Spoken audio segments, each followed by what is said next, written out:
Love vibrating through the room. Welcome to the Nyumba Upendo show. It means House of Love on WNOV 860 AM, 106.5 FM. I am one of your hosts, Kwaku Amoazi, also joined by Dr. Alicia Mutri, and happy Wednesday, everyone. Hey, that's what we do. You know, we can't get the show started until we do our P&Ps, and that's our prayers and permission. It's customary in the tradition of our ancestors that we get the elders to give us permission. We have been given that permission by my mother, Helen Webb, and not only has she given us permission, but she has given us prayers. Yes. Pray that we have a beautiful show that resonates love and hope as we talk about depression and the holidays. As always, we like to get the show started with some elders and some ancestors of whose spirit we would like to be able to do.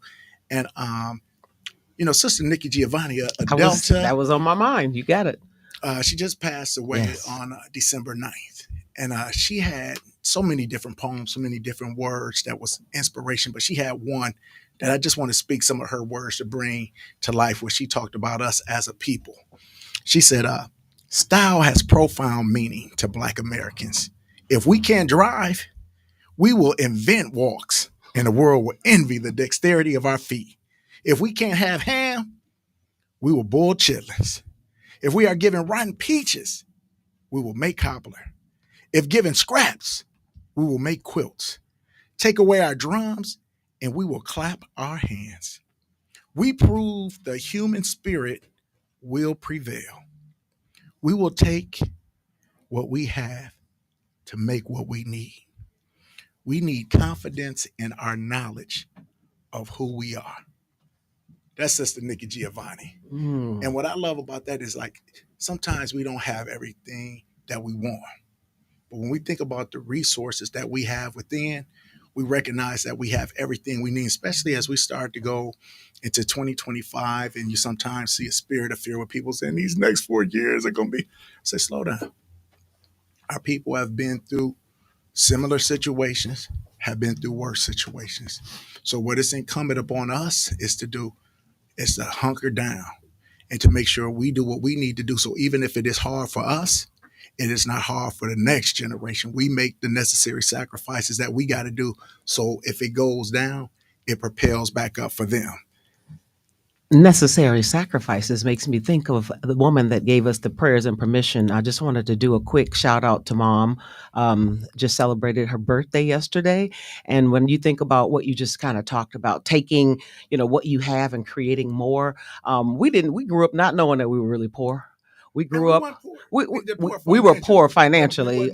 No, absolutely not, absolutely not. But again, I think about some of the struggles that she went through to raise us and to do the things that she's done to create, as she say, two of her prized possessions. I just wanted to give a quick shout out to Mom and say happy birthday, and we would not be without you. So thank you, Mom. Hey, what can we say? And if we got to give her props, then we also got to give props to the man who helped to create her, and that is Elsie Cockerham Sr. My granddaddy. It would be his birthday today. He would be 101 if he was there. And I think about that little house on 7th and Melvina that all of us came out of. And you look at it, and I always tell people, out of that little house, we all went to Green Bay Elementary, Green Bay Avenue Elementary School. And out of that house, I think, 3 doctors, 4 masters, and a whole bunch of other degrees. And I don't even care about the degrees.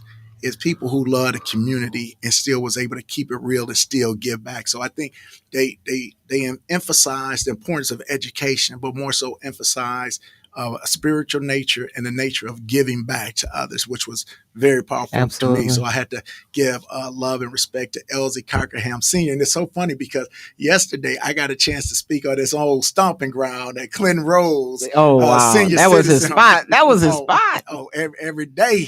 I remember shooting pool there, having stories and everything that's coming. But the reason why that was so important to me is because I'm sitting in the studio and I'll introduce our people real soon. One is my brother Aziz Abdullah. And what I love about him is he's one of these young brothers that you just say, man, how do you do what you do? And by that, I mean, it's like he has his hands in every part of the community that wants to give back. So whether it's dealing with mental wellness, whether it's dealing with the opioid epidemic, whether it's dealing with immunization, whether it's dealing with youth summit and gun violence, rocking the vote. He had Bootsy out on what third, right across from Clinton Rose in an abandoned building. Everybody came out, and that's where we registered people to vote. And I just remember seeing, I was just like, man, this young brother is so positive. He's a co-founder at Empower. And Aziz, I just want to ask you real quickly, why was it so important for you to set up what we're doing, like what we did yesterday and what we're going to do tomorrow for the holiday and the seasons, this healing season? Yeah, so again, thank you for having us on.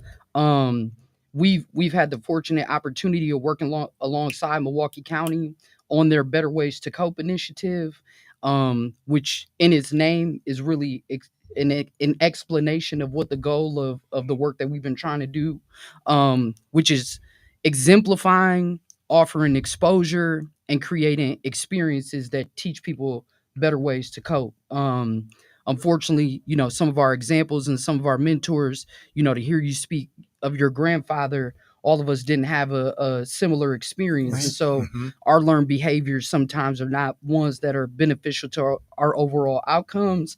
And so, both yesterday and the event that we're having tomorrow around the Holiday Healing Summit was really kind of brought up in collaboration with the next guest. And I don't want to take his shine, but Brother Ricky and his team, because they've been doing a ton of work, and we try to create experiences to demonstrate the behavior out of that. So that's a little bit of the background on where we're coming from with it.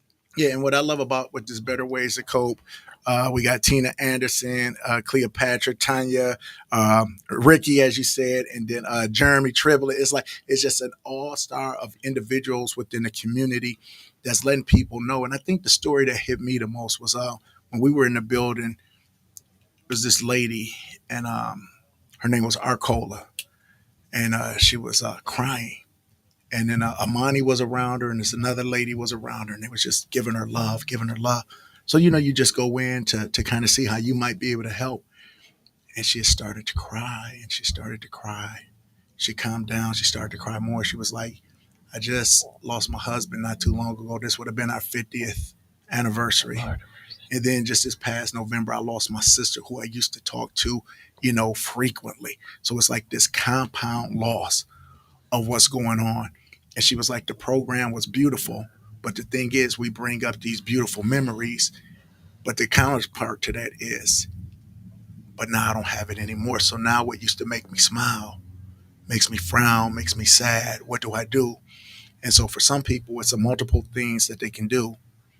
But the things that's usually not good that kind of counters, or if you want to say exacerbates the problem, is they isolate. I don't talk to anybody. I'm sad. Or we begin to self medicate, whether it's alcohol, whether it's drugs, things of that nature. We begin to think of other things that hurt, and we want something that's going to minimize the pain, or even like what you were saying before, because that's one situation. But during this time of the holidays, when it's become so commercialized, now people think if I don't have enough money, I can't have this white Christmas that everybody was supposed to have. And that puts pressure on people to go out and do different things. And some of that pressure sometimes forces us to make different poor decisions. And so, Brother Ricky Person, I want to bring you in because this is what you and your team really does. It's the kind of groundwork on a daily basis that a lot of people know want to be done but aren't willing to do it themselves. So I know you're over the opioid treatment team. Mm-hmm. Tell the people a little bit about your team and what you all do. Okay. Hello, everyone. First of all, I'd like to thank you guys for having us here. What I do is I'm the Opioid Prevention Coordinator for Milwaukee County, Aging and Disability Services, Adult Protective Services.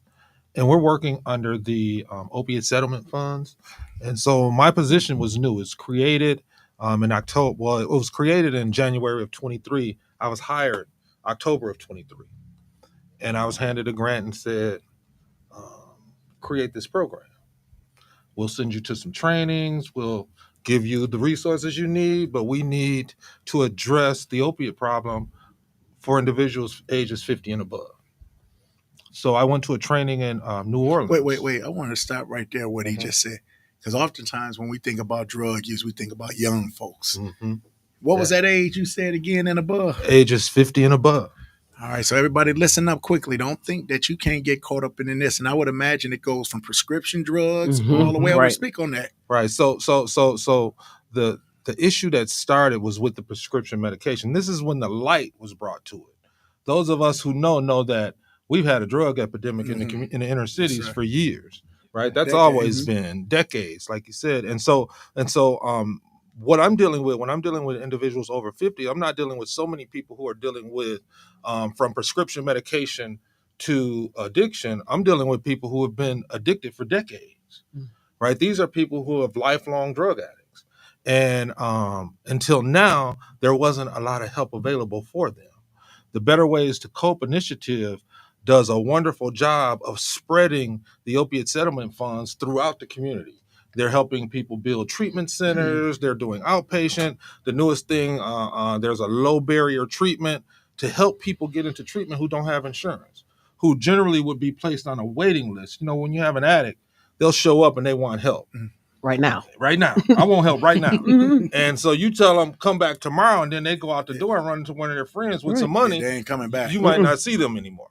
So now one of the things that was identified through SAMHSA was low barrier treatment is the evidence-based modality that helps this population because it allows people to get treatment right now, whether what you have.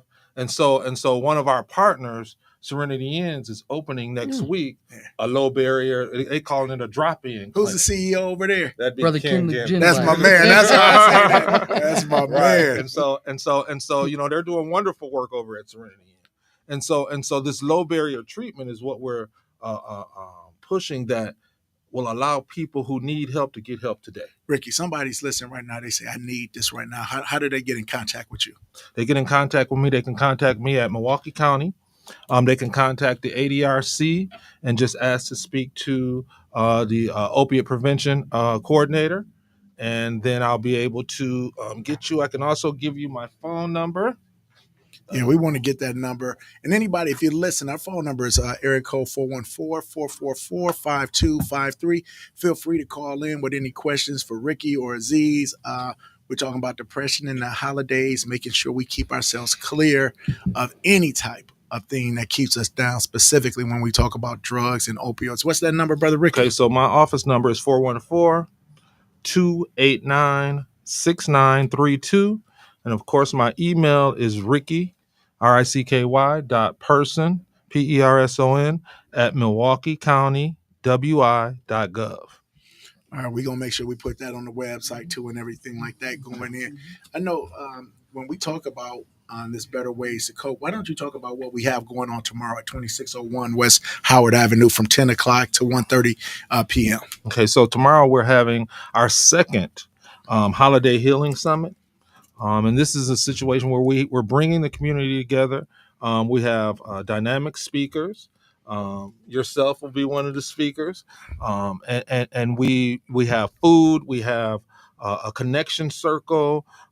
And we're just bringing people out. You know, yesterday when we were at the Healing Summit, the thing that touched me the most, there was a lot of things that touched me. But I had a conversation with a few of the elders that was there. And the lady, she thanked me, first of all, for having the event.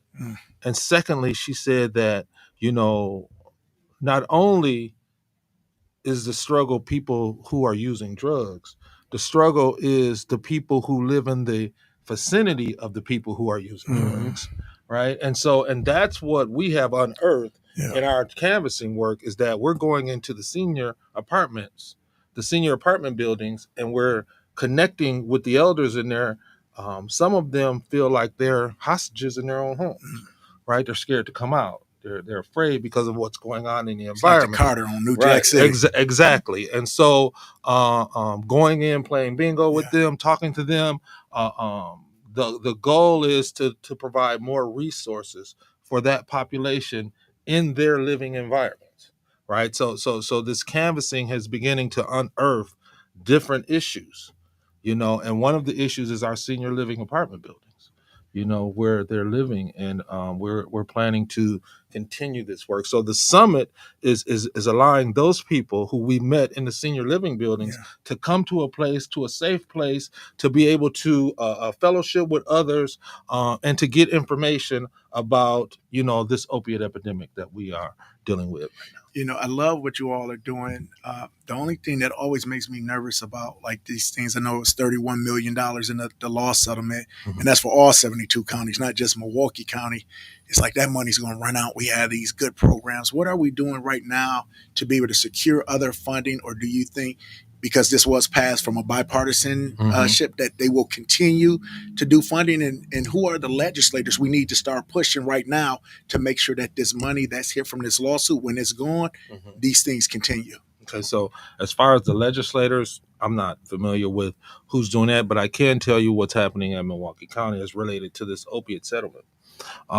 It's an initiative that has several years attached to it. And Milwaukee County has several initiatives. It's not just mine. And so the work that we're doing is able to cover the whole population, not just the elders. So BHS has a part, and then we have the sheriff department who's giving out Narcan. We have the EMT folks who are giving out Narcan. Well, tell everybody what Narcan is. We going because they need to see that. If you're looking on YouTube, you can see it right here on Facebook. Tell us what this Narcan is. So Narcan is an opiate reversal tool that is able to be administered to someone who's experiencing an overdose. And so you take that, you see someone who's having an overdose, and you give them the squirt in the nose, and it has the ability to reduce the effects of the opiates. So what, y'all charging $5 for this? Those are absolutely free. We're giving them out. We have vending machines located throughout Milwaukee County, where you can just go up and then, just like buying a soda, except for you don't have to put anything in it. You can get your Narcan. You can get fentanyl test strips. You can get gun locks. You can get medication to destroy your medication. So it's a very valuable resource that we are providing to the community. Listen, what can I say? This is one of the things for the Better Ways to Cope. If you come out to 2601 West Howard Avenue tomorrow, 10 to 1:30 p.m., I know you and your whole team with Sean and with Vincent are going to be there, and they're giving away these things free. So if you say, where do I get it if I can't get to a vending machine? This is one of those places right there. So I know we're going to take a break pretty soon, but when we come back, Dr. Mucci is going to dive into some of the things on how we deal with the holidays and this depression and everything like that. So Aziz and Ricky, I want y'all to stay in, talk about, we just going to have a conversation of how do we get through these holiday seasons, make them joyful, make them beautiful, and for the times that are tough, how do we then kind of reverse it and find out those strategies that can make it better? You're listening to Nyumba Upendo, a House of Love on WNOV 860 AM, 106.5 FM. We'll see you on the other side.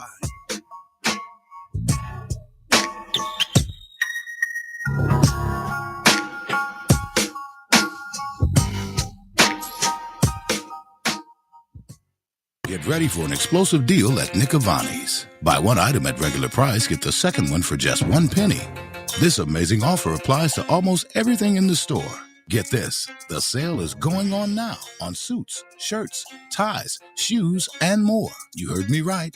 Buy a suit, a shirt, a tie, or a pair of shoes, and the second one is just 1 penny. There are some exclusions, but don't let that stop you from scoring big.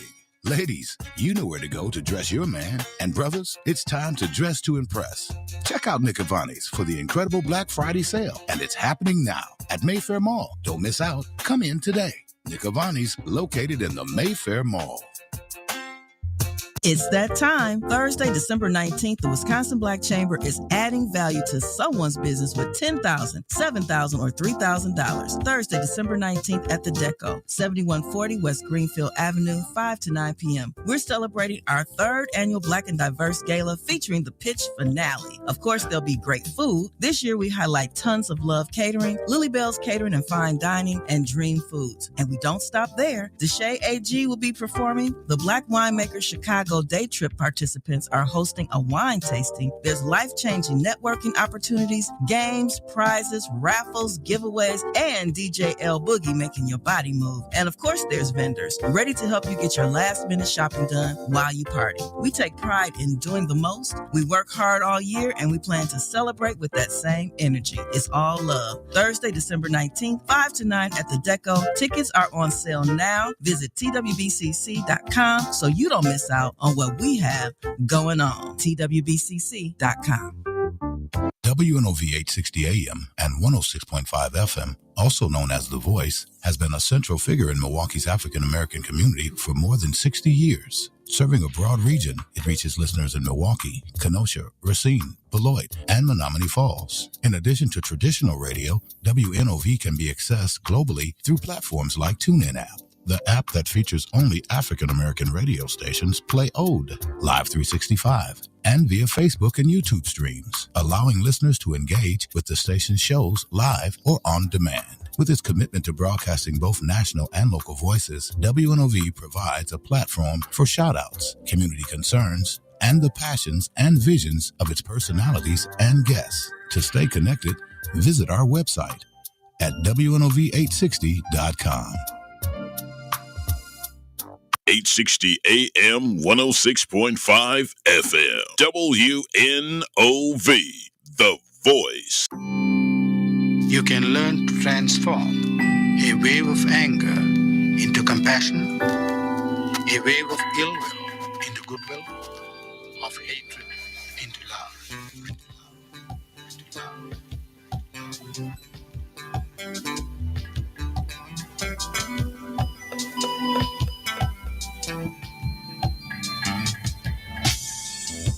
It's now December, and I can't remember how the standoff began. To still burn the embers. Let's douse the anger. Let's make it tamer. So we gotta change. The flames had us in danger. Let's start this season with some healing. Let's make it over. No more suffer. No.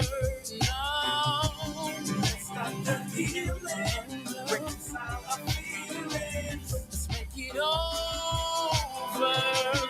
No more suffer. Let this time influence us. Holiday spirit guiding us. Let's break bread and celebrate. Welcome back to Nyumba Upendo, House of Love. We are gathered here today. That's almost like a sermon right there. We're gathered here today with Aziz, Almighty Aziz, and then also Ricky Person. We're so excited again to have you on. We've been talking a little bit about the better ways to cope. And right before the break, we started talking a little bit about, Ricky, knowing that you are the opioid coordinator, we started talking about these funds, these recovery funds that were provided in January 2023. Took them a long time, about 9 months before they brought you on, October 23, about 9 months. So Dr. Kwaku had a real good point about, like, a lot of times we have these initiatives that go on, and then all of a sudden when the money's gone, then the services are gone. Mm-hmm. And so during the break, we never stop. I want you to know, if you're listening to the show, the conversation continues even during break because it's just that good. So Aziz, we were talking a little bit about that whole sustainability component, and you had some thoughts about that. I'd love for you to share with the audience.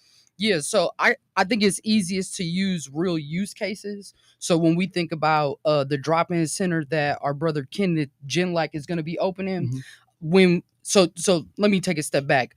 The majority of the health and wellness conditions in our community are designed to be addressed through Medicaid. Mm-hmm. So that is the sustainable funding mechanism that both states and federal government put in place to build sustainable programs at the community level.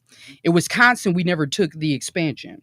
Now, the double-edged sword of that, as we currently stand, right, is they're not going to be able to necessarily take anything away from us in this new administration because we never expanded on it. So there's a double-edged sword, because right, for the last decade, we could have been providing other innovative services to address some of our needs. However, because we didn't take the expansion, we're not going to necessarily have the same experience as other states as we come into this next, 4 years under kind of the new perspective of this next administration. So that's one piece of the background. Mm-hmm. So when we think about that, Medicaid is really the vehicle that allows us to be able to address mental health, physical wellness, and environmental wellness in certain perspectives. So grants fit into that picture normally to pilot and demonstrate innovation.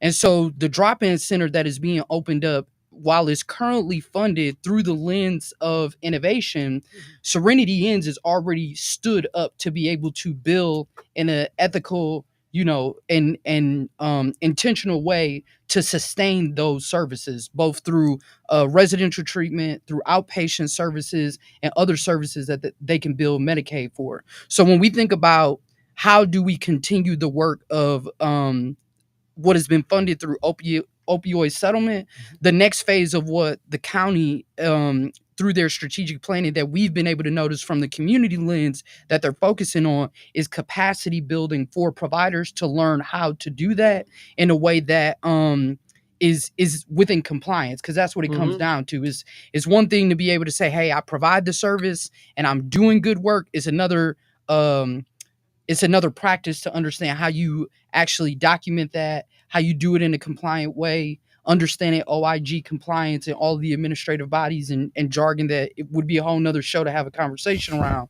But I think the future of this work is building community-based capacity to learn how their work aligns through existing funding streams that are already in place. Right. And, one thing you said is a lot of times when we think about capacity building, folks want to know about, is the money going to sustain itself? But I hear you talking about like materials and tools and training of the people. Correct. So I think that's key.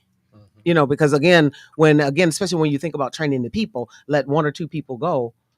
Does the talent and the things that we have in place, do they leave right with the people? Yeah. So I love that you're really focusing in on the people. And then lastly, speaking of the people, I just got to rewind if you don't mind. Sometimes we do that. I'm thinking about both of you sitting here. A lot of times you can hear the passion from what people are talking about. I feel the passion of the work that you're doing. And I'm just curious. I just want to rewind to say, like, what led you to be doing this work? I'd love for both of you to answer that question. How did you get in this seat to be talking about the things and looking at and doing actually the things that you're doing? You want to kick it off, bro? I'll kick it off. So, Brother Ricky. One of the things that I mentioned yesterday at our healing summit is I believe in assignment, right? I believe that my steps are ordered by a higher power, yes, right? Indeed.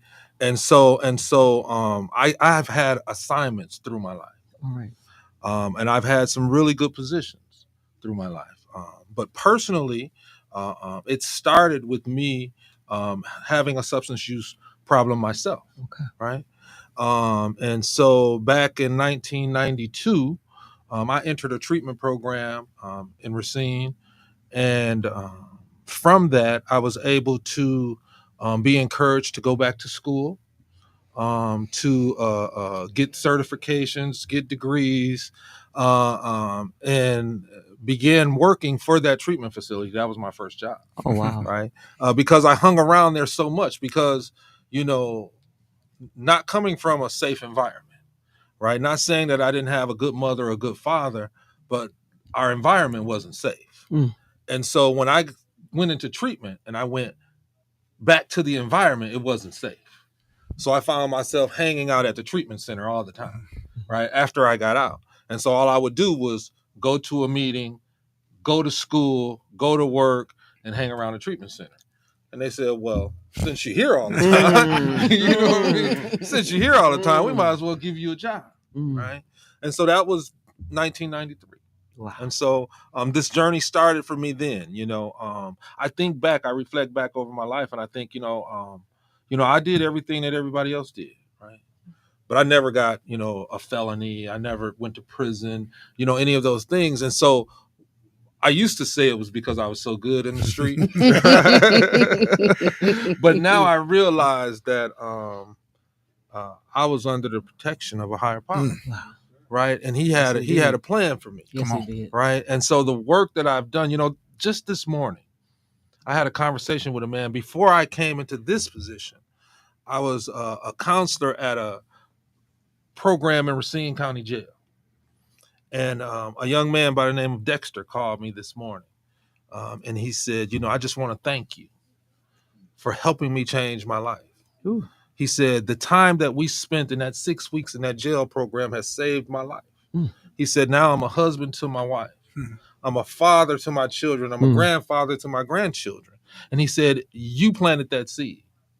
Right. And so for me, that's the reward. Yeah. Right. That's the reward, because how did I get into it? You would think it was because of the problems that I had, but I think that it was all divine. Oh, yeah. Everything that I've encountered in life. Right. And so how did I end up in Milwaukee County? Right. I was doing well. I was working at jail program. I was making a decent salary, and I my wife, she was working, and she had the health insurance, and so but my wife has some medical conditions, and she wasn't able to work a full-time job. And a friend of mine said, Ricky, you able to go get a job, And What a friend. Right.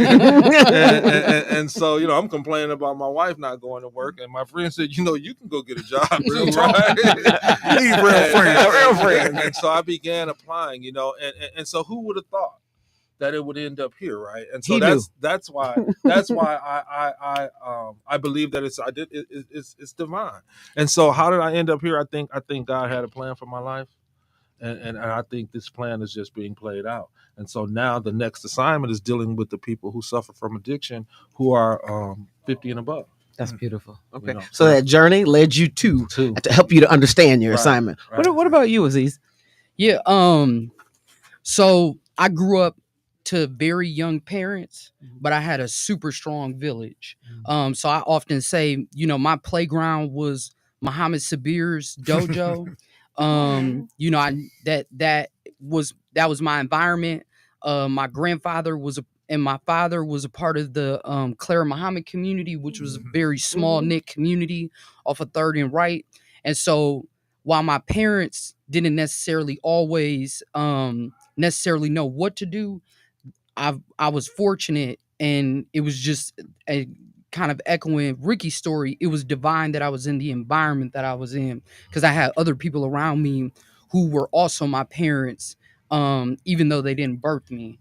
But as I got older, my story was kind of pieced apart when it was discovered that my mom was struggling with opioid addiction. So my mom was in a car accident when I was 12. I remember the car accident because me and my friends were in the car.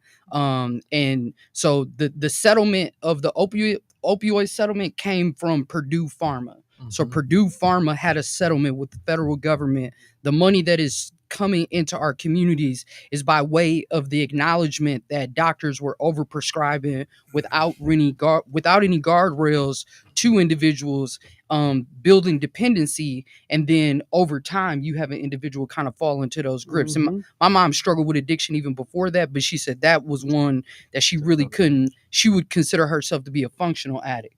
And so at that time, my dad is a single parent to my little sister, and I think out of a more protective reaction, really wanted to protect her in that moment. And I'm my mother's only child, and so I felt like I needed to stay there. But that was where I think a new identity was kind of, I was in search for a new identity of manhood, of understanding, how I was going to play a role of not putting any pressure in the household. And what was closest to me was being in the streets. So all of my idols, all of the music I listened to, everything that was a reference point for, how to find sustainability in your day-to-day life came from being in that environment. And so I held on by a thread coming out of high school, got into Marquette. I remember my 3rd semester, I was getting a little bit too much money, got a little bit too arrogant, and said, you know what, I can live a whole life based on this, and made a choice to make a little bit of a turn. And so, I was found myself incarcerated at 23, came home. And this is where I think, to Ricky's point, I was praying every day while I was still doing that, and just asking for direction, asking for guidance. And when I came home, I'm like, I just want to work a job to keep me on a straight path. And so I started I went to somebody and I said, hey, can I paint and cut grass for you? And he said, no, but you can go sell radio and newspaper. And so my first job coming home was at WNOV. I was selling Milwaukee Courier newspaper. Let's go, Gerald. And I met who would become one of my mentors, who started a news and information website on addiction and recovery. And he was in recovery himself, but on front presentation, you would have never known. And so, you know, I had two people who really spent a ton of time with me to help me understand the importance of giving back, who helped me understand the importance of the things that you go through in life are not purposeless, and so don't leave them there. And so really everything that I'm rooted in is around, one, specifically giving exposure to young men on how to live a sustained and employable life by doing things that actually foster your own wellness first, but then allow you to support your family and be a positive impact in the community. And at the same time, try to create an ecosystem where we can be the village that I feel like and I feel like we're getting closer there. You know, we oftentimes talk on the negative side, but I think, you know, while Muhammad Sabir is no longer here, I feel like that spirit is being re-energized. And so we're in that time of just reforming the village. So that's kind of what brings me to this moment. Wow. You know, I smile because Muhammad Sabir, that's her cousin. Okay. Oh, from her from marriage. But I grew up at Kempo Goju. Listen. So I know what it did for me and my being able to redirect my anger, but being among all of these strong black men, these young, strong black children, it's almost like what Mr. Beckham did with Beckham Stapleton Little League. It was that same type of environment. Wow. Yeah, it's the fact that we don't have him here is such a gap. It's a loss. Because that's where we learn breath work before anything. That's where we learn order. That's where we were learning discipline. It was a different type of love. It was a directed type of. It was a tough love. Yeah, it was. It was needed though. It was. It was so many. It was so many young boys who were there who didn't have fathers, but mothers were waiting in that small little lobby while we was in there getting it in, and you know it would have went viral today. Right, for real. No, but it takes me back to that quote. It says, "We will take what we have to make what we need." We need confidence in our knowledge of who we are. Yeah. And the one thing that you both all kept saying is like it was kind of a divine providence. Like some of the stuff I went through, I didn't understand why I was going through. It almost reminded me of like with Joseph. You know, it was like he said, "Y'all meant this for evil, but God meant this for good." So everything I went through that was tough and that was struggling, it built me up for this reason. And I think it's just for anybody who's listening. No, sometimes, you know, we go through some tough times, some difficult times, then we just turn it in and be like, oh, forget it.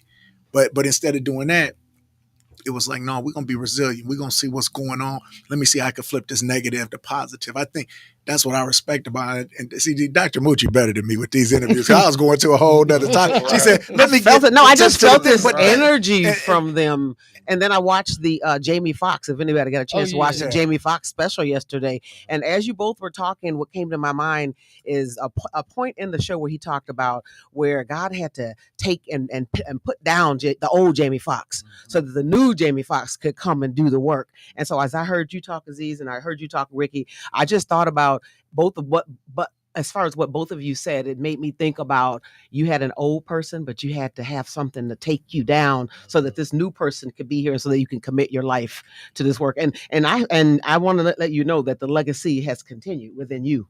Absolutely. I feel it. Yeah, that we had the intergenerational circle yesterday. Yeah.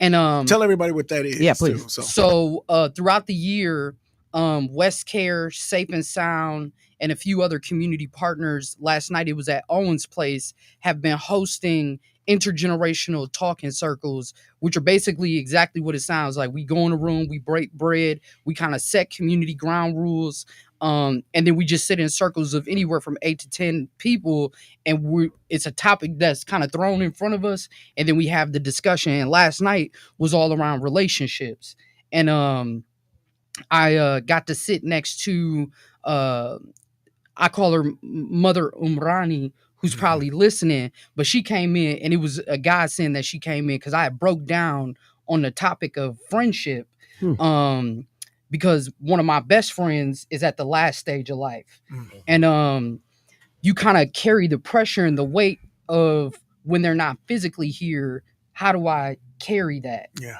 And what do I do with that? And how does that live on? And, I really had to do some reframing, as I went home last night to really focus on the fact that the memories are not like a pause. I have to move my life based on what was given in order for them to live. And if I don't do that, that's when they're actually no longer with us. But if I do live on that premise, then that's when their energy in life continues. And so to that point, with Muhammad Sabir and Manan and all of the men that were in those spaces all those times, it's impressed on all of us to take what the elders that were around us and poured into us, to move on that accord and not be disconnected from that, because that's the only way the spirit really lives and moves forward. So yeah, that again, and it was good she was next to me, because I had broke down and I needed somebody to be there. So that's who that knew divine me. providence. Absolutely. And I think it just fits like this whole season, because we talked about, depression and the Mm-hmm. holidays and whatnot like that. So many times we get sad at the time because the traditions that we had, some of the people that had, they're no longer here. And we'd be like, you remember that song said, Christmas just ain't Christmas without the ones you love. Yes. And, and we say those things, but if you say it enough, it becomes true. But what you said is, hey, no, they're not here in the way they were. But we said, energy never dies. It transfers in a different form. And how do we keep it alive? I tell my people all the time, I said, I think of people like almost like a TV show. Like, they're going to never be another Martin Lawrence. Right. It's never been another Martin. Right. But I watch those reruns like it's the first time sometimes. And I think that's what the memories are. Right? Yeah, it is. Right, I know when Jodeci come on that he going to steal on the same on the Barnell Lake show. He said, KC, JoJo. Right. And, I laugh saying it but that's what I think about the people who I love. And it was so funny because yesterday we were at Clinton Rose and they were doing the drumming and we were singing, we were moving. And I just started crying because I just think about my grandfather. It was like, it just all of a sudden, I was like, man, how am I doing this presentation? I couldn't even get it together. And it was just like, but then I started to think, like, even in my presentation where you heard me talking about like some of the stuff we did, that was me living them memories in my head, building myself back up. So instead of taking myself downhill, I started reliving those memories, started remembering the love, the stuff that was poured in. And that was one of the things that not only helped me with the presentation, but just as far as like when I get tough in life, I think of those things like that. When I miss my dad during this time, it's just like, what would he would have said to me? What would he would have did or whatnot like that? And then I also say, I don't have him, but what am I doing for my children? So one day they feeling this way about me, that I'm giving them those memories that when I'm gone, they got something to pull from. Yeah. So, as Aziz was talking, I was thinking about legacy. Right? Legacy. I was thinking about legacy. And one of the things that's missing from our community is the strong Black men who are pouring into the young men, right? Sometimes, we may feel intimidated to go out there and talk to them because of, the way that they carry themselves. And I was thinking about my own self. Yesterday, our healing event was a success. Yeah. I felt that it went really well. Beautiful. And as I was riding home, I thought about, I wish I could go tell my dad about this. Right? I wish I could go tell my dad, because my dad died in 2020. Right. And my dad was one of those men who was a pillar of the community. We live in Racine. And so he was a pillar and everybody looked up to him. And although, he wasn't, doing spiritual stuff, I'll say my dad was a bar owner. Right. And I grew up in that bar. Yeah. Right. And so I learned a lot of my good lessons and bad lessons in that bar. Mm-hmm. Right. But at the end of the day, my dad was a man amongst men. Right. And so I missed the conversations. I remember when he was at the end of life and me taking him to his chemo appointments. And then, that's when the stories come and you begin to connect the chain of what happened. How did your father become the man that he was, which created the man that you are? Yeah. Right. And so now I look at my own 32 years being clean. And I have 3 sons. And that's beautiful. Too. Yes. Mad love for that. And so I have 3 adult sons, and the biggest gift that I got is I was able to raise them. Yeah. And they're my 2 older sons are very successful. My younger son, he's making his way, but he has his father in his life. But also I know that part of my role is I have to play father to other people's kids too. Mm-hmm. I have to play father. I have a group of boys who I coached from 3rd grade to seniors in high school. They're 26, 27 years old, but still to this day, Oh, I just talked to one of them the other day about child support and you always coach. Yeah, It don't I'm change. always Coach Ricky. You know, and so that's legacy That stuff. is. It is. That's legacy stuff. You know what I mean? And so that's important to me. That the legacy that I leave behind, you know, and now this work that I'm doing at Milwaukee County is part of that legacy. You know, I want it to be remembered. No, it's funny you say that because I think it's a young brother that does a lot of good work around the area here. His name is Quentin Prince. And I knew Quentin since he was a little boy because his dad was my baseball coach. He lived right up the street, Billy Prince. And Billy Prince is gone now, but every time I see Quentin, I was like, man, your dad was all of this for us. And like you said, I don't even see it like I'm a father to other children. It's just like, these are my other children. I think Andre Lee Ellis say it the best. I'm not your birth dad, but I'm your earth dad. And when we take on that responsibility, that's the true village that you're talking about. When we had that village, we were talking about, man, people are depressed and isolated. But if everybody isolated, why we ain't getting together? Right. It's like, that's the unity that we got to build. And that's what I love about Better Ways to Cope, because it's bringing people together. I know people are listening and they're talking about other resources. What's some other resources that's out there that might be helpful to the people to think about? Because we got the intergenerational circles. I know those are done for the year, but next year we'll bring those back up when they come. You're going out, not so much canvassing right now because it's cold, but we got these healthy holiday summits. What else are some other things they can do? You know, I think we've gotten very far from simple wins. Yeah. So I really always encourage people to get active on the block. It's chilly right now, but a lot of our communities still have that space of coming together in some shape, form, or fashion. But like, I talk to so many people who don't know their neighbors and have never really made an effort to just connect with the neighbors. So I feel like connecting and neighboring, you know, we post every event on Eventbrite. Every event is free, but whether it's the betterwayscope.org, that page has literally 30 different agencies that are doing work in the community. So I would say a starting point online is the betterwayscope.org. Obviously calling Ricky. I know we got a signal, so I want to be respectful of the time and getting it done. Listen, we gonna get that information back out on the other side. WNOV 860 AM, Nyumba Upendo. Keep listening. Great information. Thank you.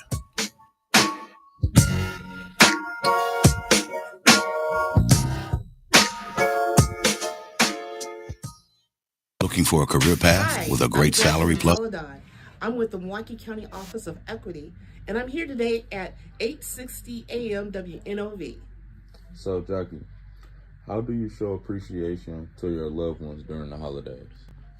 Oh, the holidays. I show appreciation all the time, but during the holidays, I like to give them that extra love. And that extra love takes the form of, inviting family over for game night. It's giving people phone calls, especially people who I haven't spoken to for in a minute. Shame on me. It's also sending greeting cards. It's even doing small gestures such as cookies, or even taking somebody to the movie. So those are some of the ways I show extra gratitude during the holidays. That's perfect. Hello, my name is Derek. The holidays. And holiday trips. And holiday toys. And holiday bonding. And it all comes together in a Chevrolet. Find your red tag. Get 1.9% financing on all 2024 Silverado 1500 pickups. Plus, get $3,750 total value on this Silverado when you trade in an eligible vehicle. Chevrolet. WNOV, this your boy Jermaine Ryder, producer extraordinaire. What am I most thankful for? I am thankful for family, my kids, my loved ones, my mom and dad, health and strength to be alive, the staff and management of WNOV. I'm very, very, very grateful for them. And yeah, man, that's what I'm grateful for. One more thing, man. Yes, sir. Are you excited for this holiday season, man? I'm most definitely excited. What's one thing you're looking forward to during this holiday Eating season? everything, man. I'm looking forward to eating everything that's out on the table. Okay. I'm going to eat everything. Facts. Perfect. Thank you, man. Indeed. Yeah.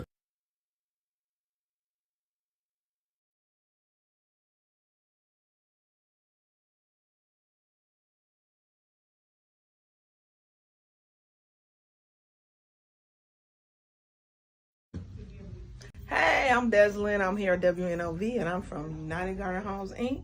So, Deslyn, I have a question for you. Yes. What holiday memories are you most thankful for?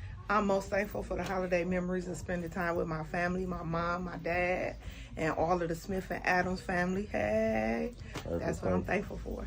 One more question. Yes. Is there something you looking forward to this holiday season? I'm looking for some peace and quiet and family time. Give me some of that.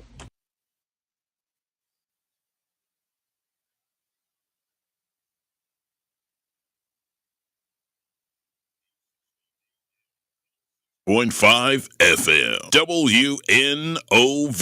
The Voice.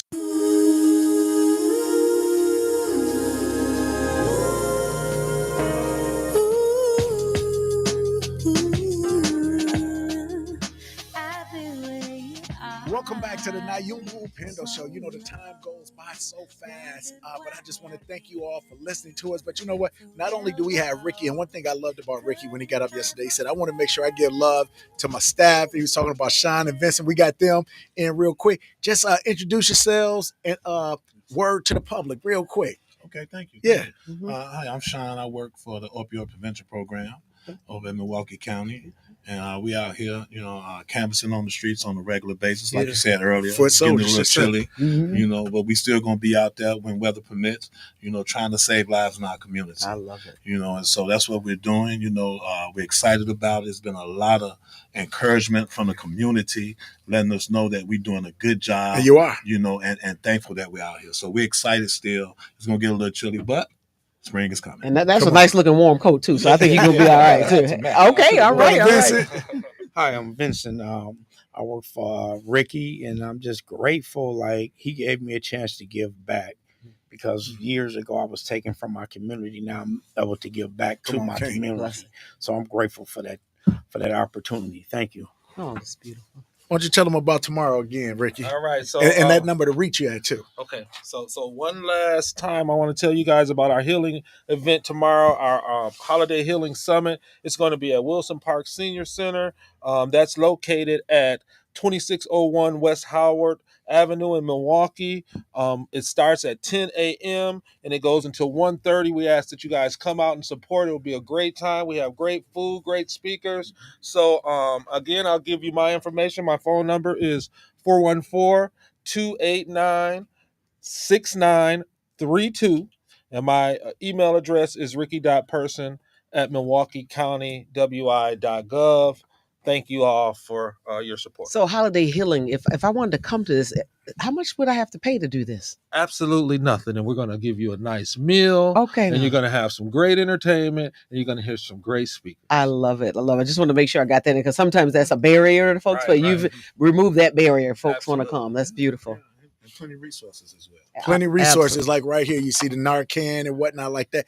I tell people, get it before you need it. You might not even know you need this in your house and so you want to have it and not need it, but not need it and not have it. So all I can say is this, Milwaukee, we absolutely love you. We want to thank Aziz Abdullah, who had to get out of here for his contribution to this for Milwaukee County. And what he said, we got to start doing those small wins. So for everybody who's feeling some of the loss of the depression of this season, what we want you to do is to also to remember the beautiful things that have made you smile. Remember the things that you do have now. What we want to do is to make sure that everybody reaches out. So if you know somebody who might be lonely, who might be isolating yourself, reach into them. This is where the village steps in. Make sure we give something to the people that they might not even know that they need. I'm going to leave you with the closing words, Dr. Butchie. Well, I just think about, like, a lot of times you talked about your assignment. Sometimes you don't know exactly what that assignment is. Dr. Kwaku and I, this is our assignment. Like, I think about, we could be doing a lot of different things on Wednesday at 11 o'clock from 11 to 12. But the assignment is that we're here and that we get an opportunity to bring the information to the people. We don't wait for them to have to come to it, but we bring it to them. And so I feel honored. I feel blessed that we have the assignment of being able to bring key people here to be able to provide us with information. And let's not forget about our folks that make this show happen. Jermaine, Rideout, Carvey over there. We couldn't do it without you, and we just thank you so much. So anyway, with that said, I'd like to say thank you for listening to Nyumba Upendo, House of Love. Dr. Kwaku, I love you and appreciate you.